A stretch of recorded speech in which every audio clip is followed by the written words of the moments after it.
Hey, LPS educators and staff, it's Erica from the Curriculum Office coming to you with video number 2 for TeachPoint.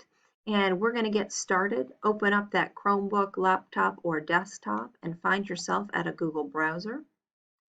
Type in TeachPoint login. You can see I do this quite often. So TeachPoint login. That's going to bring you to the links. First one should be Vector Solutions login-TeachPoint. Remember, Vector Solution is the parent company of TeachPoint, so this is where we want to be, and click on that to open it. That's going to bring you directly to the TeachPoint landing page. My suggestion at this time is to go up to the URL, highlight it, and drag and drop it into the ribbon at the top of your browser. What this is going to do, it's going to create a shortcut for you and save you a couple steps as you work to complete your eval over the course of the year. So who doesn't like to save a step or two? Then drop down into the first box to be completed, which is our district ID, and type in Ludlow PS, all lowercase. The district ID is uniform for everyone in the district. Input your username, which is the first half of your email address. And then obviously your password is unique to you. So go ahead and type that in. Redo that.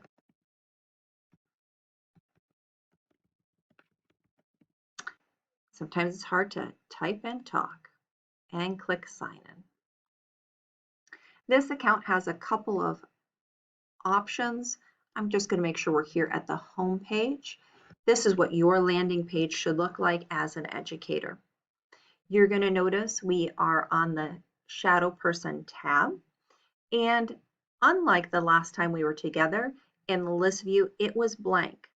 Now, after having done the work from video number 1, you'll see that an event was created, which is true. That's what we did the last time. And if you click on the null link, it's going to show you the event, who created it, the start and end times and dates, the location, and some descriptor of what we had put in there. Just wanted to show you what that looks like so that you know that that's there for you to reference. I'm going to close out of there, and I'm going to have you hop on over to the left-hand side of your screen and get down to the Plans tab, which looks like that gridded calendar. Here we are with all of our plan items listed in chronological order.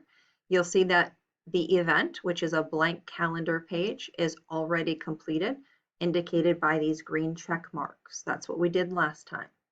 The second item, which is the next item for us to complete today, is a form, and a form is indicated by a calendar that has grid marks. You'll notice the form is our teacher rubric, and there is a link for us to access that form with the create word as the link.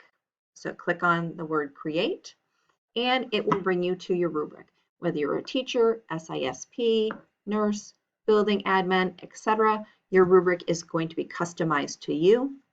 But here we are, we have a teacher rubric in front of us as our example. You'll notice all the information about who this rubric is affixed to. But in the middle, under that information, is the word share with a button that says on or off. It does default to off, and I use the elementary rule of no takebacks. And I say no takebacks because once you share this document, there are no takebacks. It is sent to your administrator and evaluator. And so you want to keep the share button off until you're prepared to share the information that you've included in your form. So let's get started. Our rubrics include standards 1 through 4, as well as the indicators and the elements. Each of the elements needs to be clicked off to reflect how you feel you are performing in these particular areas. Now you're going to be far more reflective than I am in this process. I'm simply going through to show you what the steps are, and you're going to think about each of the indicators and elements under the standards and identify how you feel you're doing as an individual. Are you exemplary in some areas? Are you proficient in others? Are there areas where you need improvement? Be reflective and thoughtful as you go through this process. And know the most important thing about this form is that you click each and every element. If we don't click on each and every element, what will happen when we go to save this form is that it's going to throw an error. So if for some reason you think you're done and you go to submit this form and it throws you an error, the first thing you're going to want to do is to make sure you've clicked off on everything, because that is usually 99% of the time the reason why your form is not able to move to the completed stage. So here we are moving our way through all the way from standard 1 to standard 4. And we've been really reflective and thoughtful about how we're rating ourselves. And you'll notice that there's a space for your evaluator to sign, as well as yourself as an educator. But before I do that, what I'd like to share with you is the paperclip that sits beneath those signature pages. Now you're going to see this paperclip symbol in many, many of our forms. Essentially, it attaches to this form other items just as a paperclip would. So let's click on that paperclip, and you're going to see that there are 4 ways in which you can upload or add links from your computer or Google Drive. So let's take this first item, upload a file. You can upload directly from your computer. I'm just going to select a random file here. Click open. You can make a note to your evaluator so that they know what this may be linked to, and click save. The nice part here is it gives you a visual so that you can make sure you've attached the right item and that it looks the way you want it to do. When I click out of there, you'll see that the name of the file is linked, and your evaluator will be able to see that.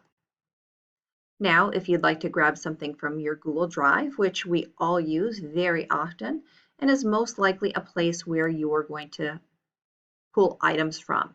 Notice how my Google account needs to be accessed.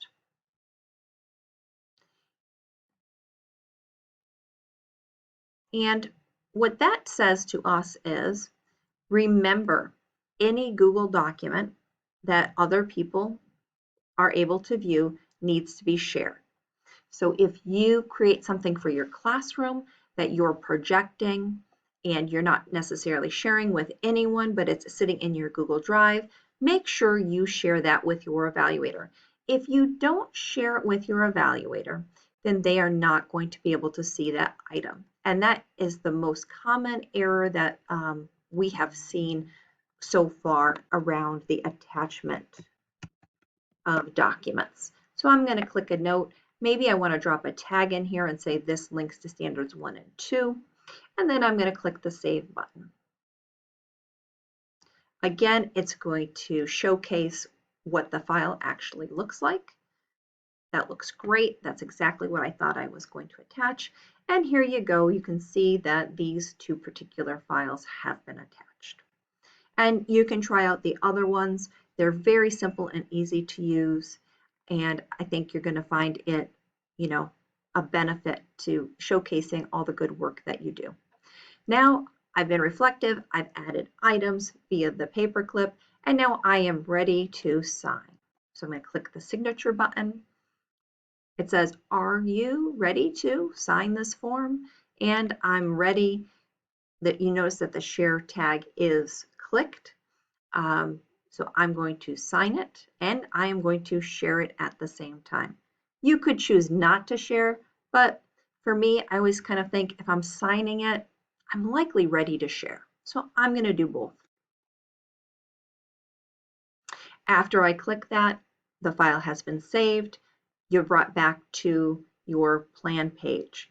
You'll see that the teacher rubric no longer has that create link next to it because you've created it. And it will show you that something still needs to be accomplished with this rubric. And you say, so what does that mean, Erica? Let's go back up to your shadow person. And you'll see here now, in addition to the event that we looked at earlier, the teacher rubric is there. You'll notice that the sharing is on and that you have signed, and those two documents are there that we've attached. However, you're waiting for that second signature from your evaluator.